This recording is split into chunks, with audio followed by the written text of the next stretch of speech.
Hey y'all, here to vlog about Mob Wives Season 3, Episode 9. So it starts off with Big Ange and Drita, and Big Ange just prepping for her Christmas party, getting all the little, things together, and she tells Drita that Renee and Love can't make it. Renee can't make it because she still feels uncomfortable with Carla, and Love can't make it because she has the flu. So, Drita's basically like, well, good. Renee, Love, and Carla don't need to be in the same room. So, they're discussing Ramona's engagement. Drita didn't even know that Ramona was engaged, but she said that, I think she sent well wishes to Ramona about the engagement. So, but she's like worried that the same thing that Karen was saying, like she's worried that he's gonna be in jail forever, but she understands why Ramona wants to be with him or whatever. So, I guess she went through the same thing with Lee. So, Karen and Ramona arrive and they're about to have dinner. So everybody's waiting for Carla to come, and the girls are like, they're not really commenting, but they're giving like weird, like dirty looks about the fact that Carla's coming. So Carla comes, and basically all hell breaks loose. Like Karen and Ramona start going in on Carla about the whole situation with her and Renee when they were talking, and she pointed the knife at Renee's face, and I'm like, y'all are going hard. Like, she had a fucking machete, a fucking butcher knife. She had a butter knife in her hand to make a point. It's not like she was going to stab the girl with it. She was getting pissed at what Renee was saying. So she picked up the butter knife and was like, listen, you need to shut the fuck up. You need to mind your business. Basically, that's all she was saying. They act like she pulled out a fucking pistol and bust a cap in Renee. Like, I'm like, oh my god. Like, Karen and Ramona, to me now, it just seems like they want to have a problem with Carla just because Renee has a problem with Carla. And it seemed like like I said, every season Renee got a problem with Carla over something stupid as hell. It is always something stupid. And it's like now that all the girls get along, it's like now they want to make Carla the outsider. And Carla is just the type that she doesn't care. Like, she doesn't give a fuck. And I think that's what pisses them off the most, is that she doesn't care. So,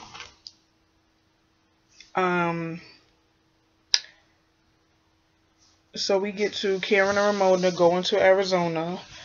And, Karen is basically, just trying to mentally prepare herself for the visit because she doesn't know what she's going to walk into when she gets home.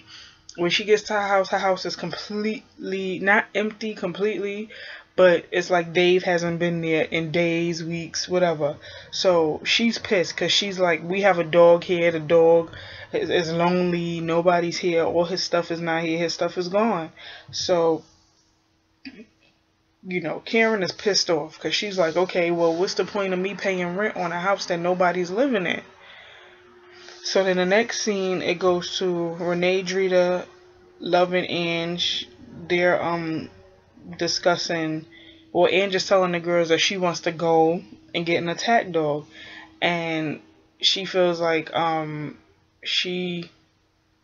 guess when she goes to bed at night, let's say if an intruder tries to come in her house, the attack dog will attack them on sight. So she, when she goes to bed, she just wants to be safe and secure. It's Renee and her paranoia. I mean, she has good reason to be paranoid, but it's her and her paranoia once again. So she wanted the girls to come along with her, and they all agree to go. So they go look at attack dogs and see what they could find. So the girls are in the car and they're driving like this long drive to go look at attack dogs. They don't know where the hell they're going. They just know it's a long ass drive and they getting like real restless. So the next scene goes to Karen. It goes back to Karen and Ramona, and Karina comes in the house. So Karina comes in and Karen is speaking to her about Dave and what's going on, and whatever. So Karina's basically telling her, like, filling her in, like, well, Daddy basically doesn't live here anymore. He's been with the girlfriend, just stuff like that. So although Karen is asking her questions about what's going on in school or whatnot, Karina is just like real standoffish, don't want to talk about it. So that hurt Karen's feelings. So Karen starts crying because she's upset. She feels like she's an outsider in her own house, which she has every right to be upset, because it's like everybody is sitting up here like trying to start a new life, or like, ignore Karen in her house. And I mean, like I said, I understand why Karen feels the way she feels. So she broke down and she told Karina to go in the other room. And as she's saying this, Dave walks in. So when he walks in, he admits that he's living with his girlfriend and that he hasn't been here. So Karen is like, well, then what's the point of me still having this house? Why don't I, sell it? And he's like, yeah, sell it. And I'm like, well, shit. Like, if, Karen is paying the rent and everything there, then, and you living in there, like, why are you not there? Like, Dave is just being like too secretive and sneaky with this girlfriend of his. So Karen is basically demanding to meet his girlfriend. He's like, yeah, you can meet her, we can arrange that, blah blah blah. So the scene goes back to, like, the scene basically keeps flipping back and forth from Karen and Ramona to Love and Drita and all of them with the attack dog. So now they're finally in Connecticut. It was a 3-hour drive to get to Connecticut to look at the attack dogs. And while they're there, like, them dogs look like they were fucking brutal, like scary as shit.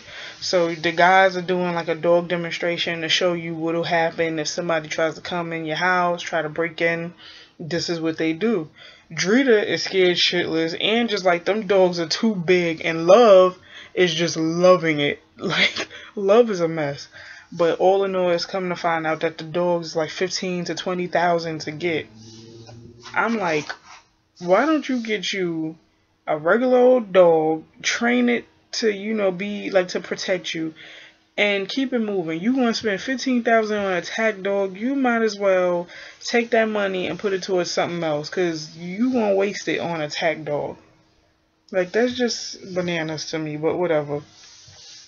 So, it goes back to Karen and Ramona, and they're discussing the situation that just happened. And surprisingly, I don't know what the hell happened. I was so confused on this part, but Ramona is sitting there telling myself, I like Dave. Dave, like, basically in denial, saying that Dave still wants Karen. And I'm like, that has nothing to do with what the hell just happened.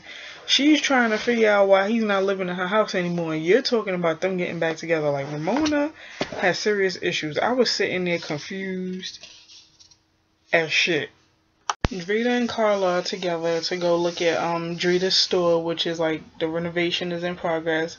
So Drita is like very, like, excited for her store to be opening, because I think this is something she wanted to do before Lee went to jail, but the fact that he went to jail is what stopped her from starting her own, business. So she, told us the story where she was doing freelance makeup, and then when he ended up in jail, she had to stop to take care of the kids because he wasn't around. So she's basically telling Carla about how her and Lee are getting along and how everything is okay for the moment, but Drita just feels like she needs her own, just in case if something like this happens with Lee again, she has her own money, her own business, she don't have to worry about it. So Carla tells her that she's having like a birthday celebration, and of course she wants Drita to come. So they're still in the store and they're looking at stuff or whatever, looking at what's done and what's not done. And Drita says she felt like she lost everything and she rebuilt it. Like, she had to put her dreams and her goals on hold to take care of Aaliyah and Giselle while Lee was away. And now that Lee is home, everything is getting better. So, I mean, it happens like that sometimes. You lose stuff, but, it comes back to you, but it comes back better. So I get it. So Karen and Ramona are taking a tour of Arizona, and Karen is showing Ramona, I think, where they used to live, or where her father tried to open up a legitimate business, and he tried to do this while getting out of the mob life, but in the midst of him doing that, he still ended up arrested. Like, he still went to prison. So she said that while her father was driving or whatever, she said that somebody planted like a bomb in the intersection. It was gonna try and blow him up, like. And her father was like, these people, like these snakes, they would really plot to kill me with a bomb instead of, killing me head on. Because, in the mob life, they take that seriously. Like, if you're going to kill me or if you're going to do something, have the balls to do so. Don't do no sneaky shit. So, Karen reveals that her and her brother, I think Dave too, they were all a part of an ecstasy drug ring. And they got caught and was arrested. So instead of her father ratting them out, he took the fall. They got off, with the exception of Dave. Dave went to jail, but they got off and he took the fall. So Karen feels guilty about that. So